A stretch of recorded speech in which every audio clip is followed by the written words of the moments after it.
జిల్లా షాద్నగర్ 2వ వార్డులో కంటి వెలుగు కార్యక్రమాన్ని మున్సిపల్ చైర్మన్ కొందొంటి నరేందర్ ప్రారంభించారు.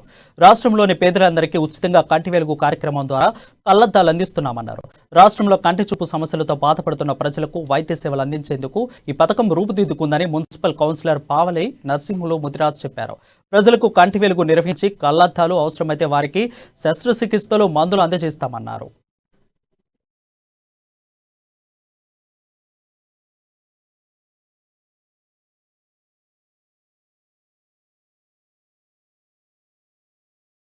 తెలంగాణలో కంటి వెలుగు ప్రోగ్రాన్ని తీసుకొని మరి ప్రతి వాడలో ప్రతి విలేజ్లో బ్రహ్మాండంగా స్పందన.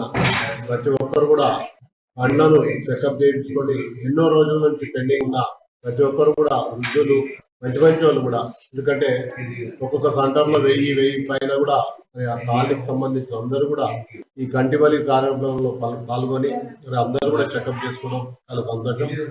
మన సీఎం గారు కేసీఆర్ గారు ఈ కార్యక్రమాన్ని తీసుకొని మరి ప్రజలందరూ కూడా అందరూ చక్కగా కళ్ళకు ఇబ్బంది కాకుండా ఉండాలని, ఆరోగ్యంగా ఉండాలని మంచి దృఢంతో మరి ఆయన మరి హరీశ్వరరావు ఆరోగ్య శాఖ మంత్రి మరి అదే